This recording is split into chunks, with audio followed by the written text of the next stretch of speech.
Враќањето на долгот од еврообврзницата која чини 700 милиони евра и дополнителни 200 милиони евра долгови кон странство ќе бидат главниот предизвик пред кој ќе се соочи државниот буџет во следната 2026 година. Токму поради ова е планирано и ново задолжување со еврообврзница, за која министерката за финансии Гордана Димитриевска-Кочовска најави дека е можно да надмине и над милиарда евра. Тоа е она кое што најмногу му тежи, би рекла, на буџетот. Дополнително на тоа има некаде, речи си, 200 милиони евра дополнителни обврски кон странства. Од таа причина финансирањето е предвидено 950 милиони евра со еврообврзница да оди.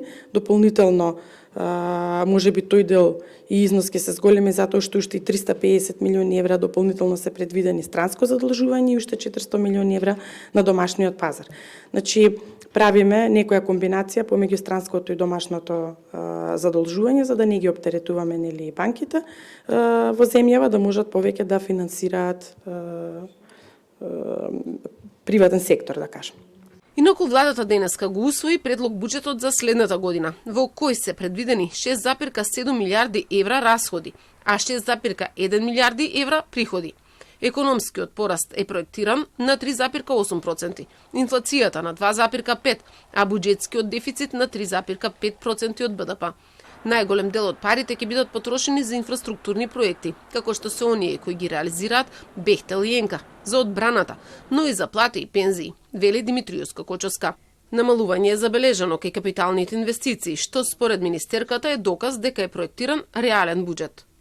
Имаме проекции согласно реалните можности, иако и самите знаете дека министрите во изминатиот период постојано зборуваат дека ќе можат да изреализираат сето тоа што е проектирано, сепак податоците покажуваат дека реализацијата нема да го достигне целиот износ, односно 100% реализација на капиталните расходи, така што согласно нивната реализација имаме намалување некаде за грубо да кажам околу 7 милиарди денари во однос на 2025 година. Во однос на јавниот долг, таа не сакаше да кажува податоци покрај тоа што владата веќе има некакви проекции. Според неа очекувано е да има промени ако се земе предвид дека во моментот има 58,5% јавен долг.